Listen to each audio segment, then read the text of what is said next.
Yo, what's going on with y'all, man? It's Major back with another video. Today we got a dark string vintage tutorial showing you guys my favorite effects and processes to make my sample sound a lot more vintage and give it that warmth crunch feel. That being said, let's get straight to it, and here's the sample preview.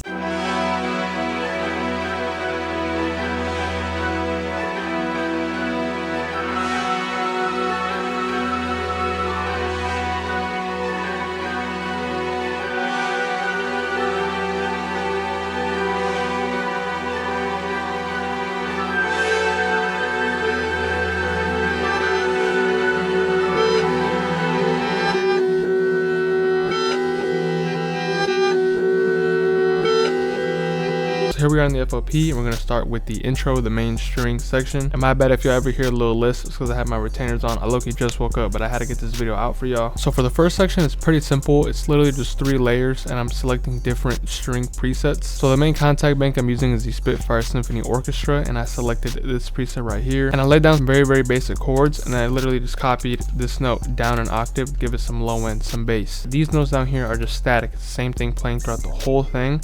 And at the top, I have a very simple melody, kind of like an anthem type of feeling. You know, I just wanted to make it sound like a movie and very dramatic.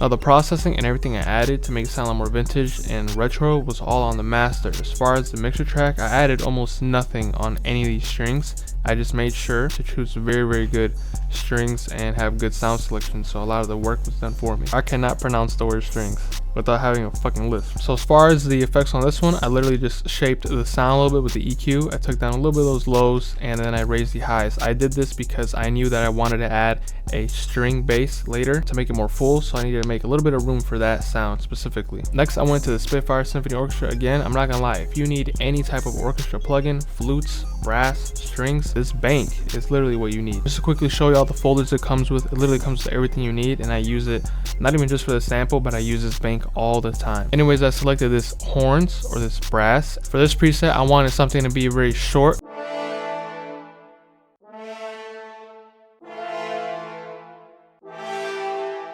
And it's basically the exact same MIDI, just because this one has no sustain and the note cuts off right away. I added some extra notes in the middle, and instead of having these play for the whole time, I just chopped them up. So each 4 bars, I have this repeating and repeating. Since the strings are just one steady note, I wanted to pick a brass that has a harsh attack. Now something that I love to do with brass is I love to have one with a very harsh short attack, and then I want to have one that's a lot more longer and a more sustained note. So I went to the exact same contact bank. I went to the brass again. I had this preset, the choir long.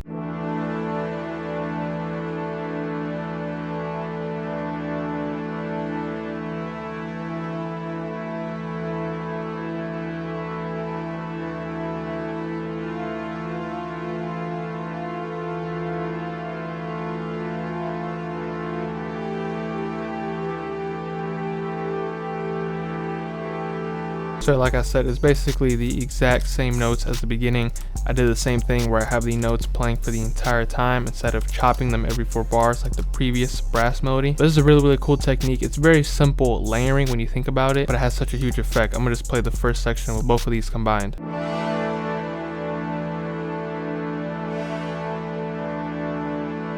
There you kind of get a feel and you kind of understand the effect that I'm going for with having a short one and then a long one. And again, the effects on both of these brass, I have nothing, and the other one, again, nothing. All I did, and this is also really important when it comes to these orchestra samples, because in reality you have different strings coming at you from different angles, so not everything is mono in the middle. The strings I panned 19% to the left, the short brass I had in the middle, and then the longer brass I had 19% to the right. So I matched the string, I just had it to the opposite direction. And again, this helps just make everything a lot more wide. So now onto the 4th layer. As you can tell, everything we have so far is very static. It's really just some chords. There's really no melody in it, no repetitive catchy factor or you could call it like a motif, I guess. I don't even know. I don't know music theory, to be honest, but I went to contact. I selected this preset right here, Nutcracker. I guess it's like a short brass combined with a short string, and then I think there's a wind layered on top. And then the pattern is, nothing gets more simple than this. It's literally just this combined over and over and over.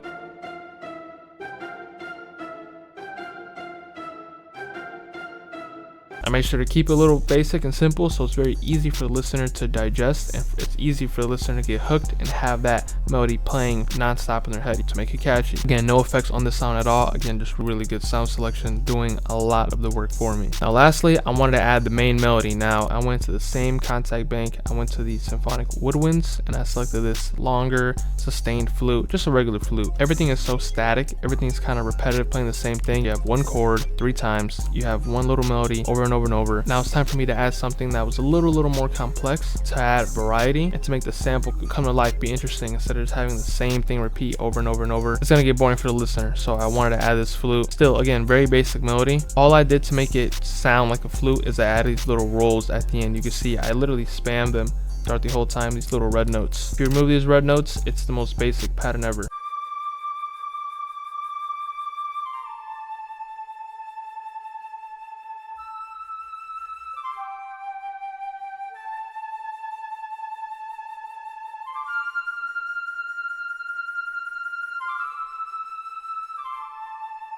That's pretty much it. Again, no effects, just really good sound selection. Now, time for the processing, the part that you guys are waiting for, how I make my samples sound more vintage. Now, I don't know if you guys are gonna be disappointed, but it's not a lot. I literally have one plugin, but I'm telling you right now, this is the only plugin you need. Unless you want to go for a different type of sound, this is your foundation, the only plugin you need, but I'm telling you, I promise. And the best thing about it is this plugin, you can either get for free, the demo, or it's only 50 bucks. And the plugin is Retro Tape. Now, I know I've showed this a lot in a couple of videos. I haven't seen too many people show this plugin. I've seen like AYN, a couple other producers, you know what I'm saying, but everyone's really still using Sketch-A-Set, Reels, RC20, whatever. As far as the master, I like to mess with both of these presets, but I usually go with this one, and then I turn the age knob up. This is really like the magic setting. You could add a tiny bit of delay. I didn't add that. I added a little bit of noise. You gotta have noise if you want to make something sound vintage. It's a go-to necessity. And that's pretty much it. I had every other setting kind of off. I got 2 plugins just to make it louder, and then a sound shifter to raise it up 2 semitones, and then this was the final outcome.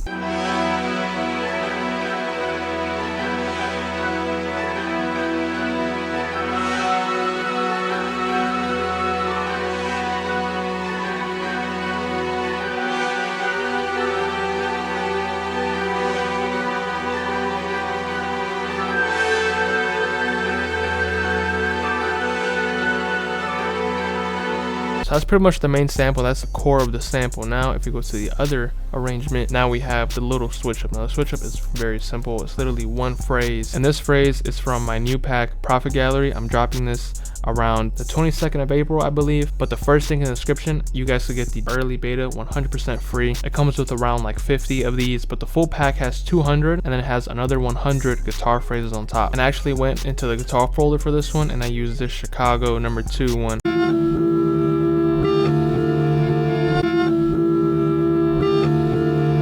Now it's really easy to add it. It has the key labeled for you, and if you go in here, it shows you that it is tempo synced. So the original BPM, it shows you it is 151 in case you want to match it, but if not, it's already tempo synced, so you don't have to worry about putting it on time. So it's very easy, drag and drop. So all I did is I dragged it, and I wanted to give a more like smooth transition. That's really all I added. I set the phrase a little earlier, and I had the fade in tool, and I just faded it in. Now if you don't have this in FL, all you gotta do is up here, click this button, see it's off, click it again, and now it's on. Or you can just do like it says right here, Shift F. You do Shift F to enable that, and now you could fade in your audio forms. Faded that in. I think I lowered the volume a tiny bit, and the arrangement was pretty simple. I just took elements from the beginning and I put them around the sample, having new sections here and there, and at the very end I have the main orchestra back. And yeah, that's pretty much it. As far as the phrase, I did not add any effects. I just shaped it with the EQ. I took the low end out because originally in this FOP I had drums as well, so I took the low end out of like everything to make room for the 808. That's pretty much it. Here is the version with the drums. Actually, I'm gonna play a tiny bit of the intro and then just a little section with the drums.